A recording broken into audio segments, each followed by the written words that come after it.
What's best when in distress? In her deep anguish, Hannah prayed to the Lord, weeping bitterly. 1 Samuel chapter 1, verse 10.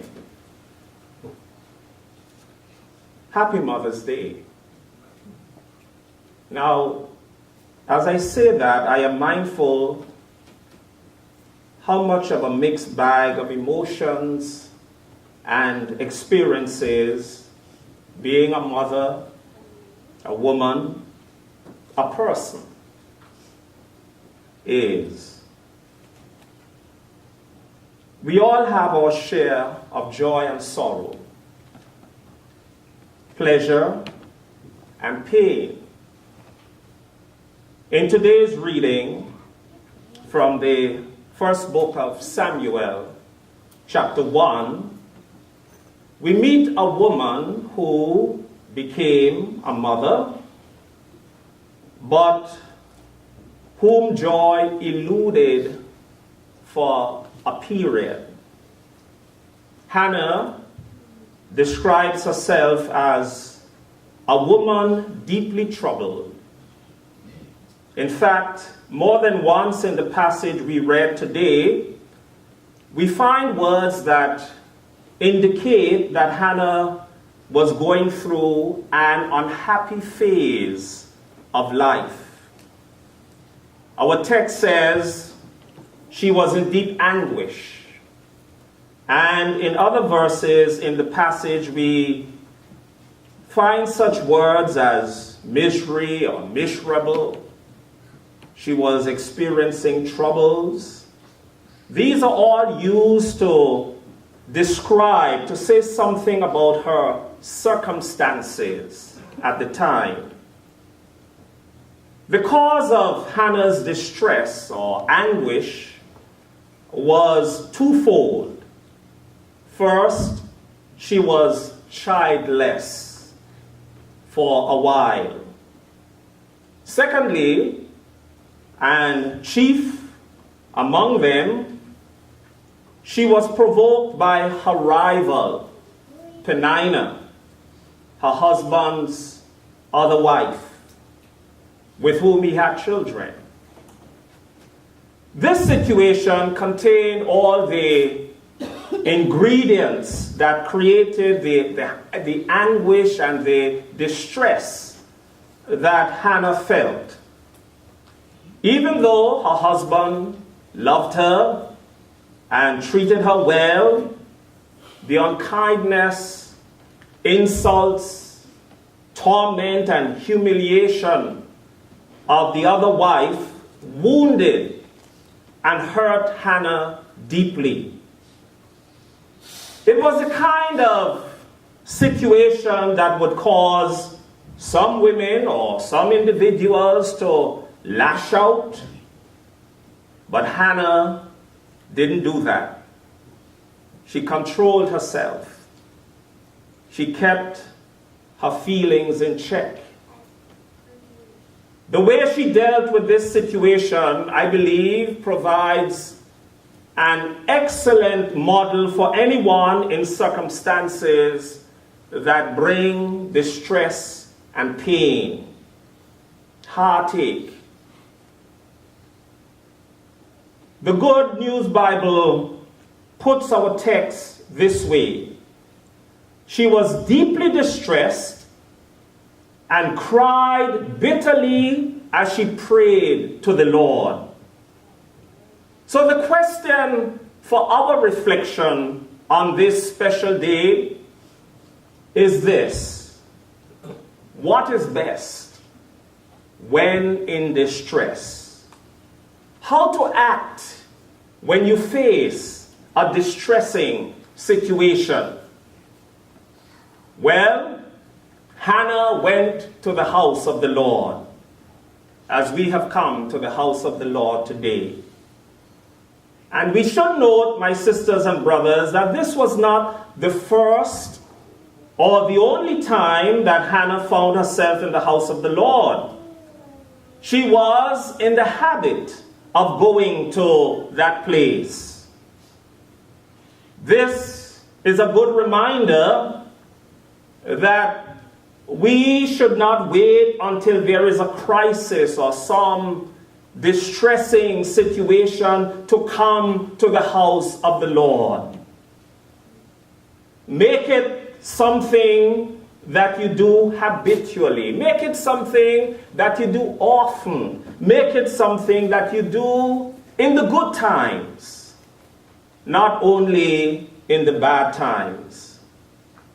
Coming to the house of the Lord to worship and honor the Lord when things are going well is a good practice, which helps to nurture our spiritual being and helps our faith, so that when things are not going well or when we face distressing circumstances, we can find sanctuary in worship, in the presence of the Lord, in the Lord's house. Hannah came to the house of the Lord with her husband to worship and sacrifice. When in distress, it is good to come to the house of the Lord and seek God's presence. The psalmist says in Psalm 84 verse 4, "Blessed are those who dwell in your house. They are ever praising you." Hannah prayed to the Lord. Our text today says, in her deep anguish, Hannah prayed to the Lord. There in the house of the Lord, Hannah was able to open the floodgates of her soul in prayer and let all that was causing her distress come gushing out. The passage says, Hannah continued to pray to the Lord for a long time. She poured out her troubles to the Lord. You want someone to listen to you? Then, as the hymn writer says, take it to the Lord in prayer. The Lord will listen. Friends, prayer is a wonderful thing. When in distress, we can pray. Through prayer, we can unburden our souls to the Lord, as Hannah did. Peter writes, casting all your care upon him, for he cares for you.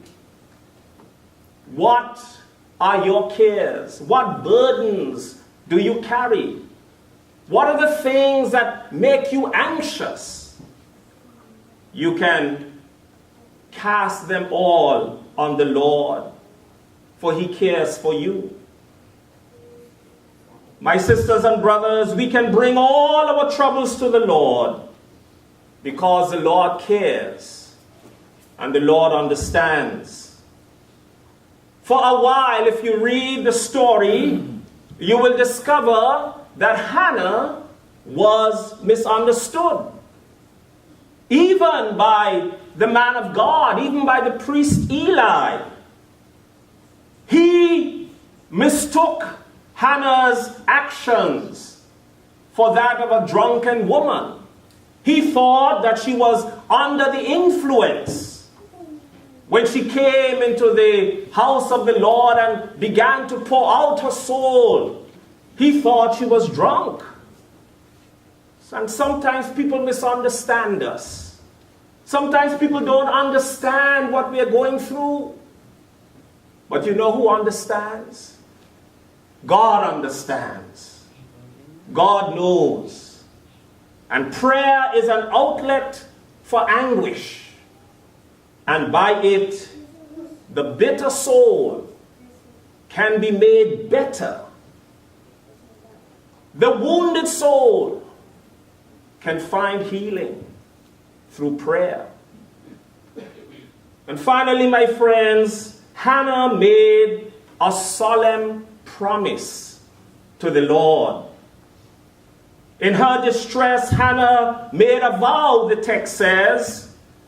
As she prayed to the Lord, she promised that if the Lord would give her a son, she would dedicate him to the Lord for all the days of his life.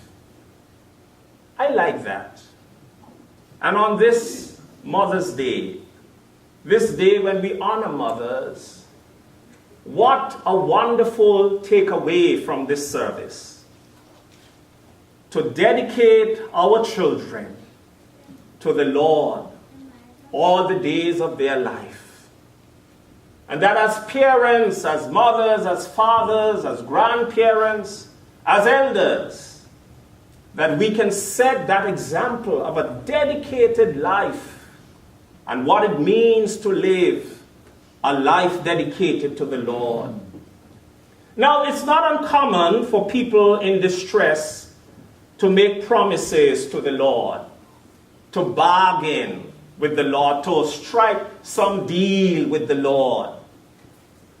They might promise to do better, to live better, to give up some bad habit if the Lord would help them through a crisis, an illness, or some other situation. Then, when the storm is past and the thing that was upsetting them or making them miserable is no more, there are those who tend to forget and go back on their promise. We see this tendency among people. They call on the Lord in their distress, when there is trouble.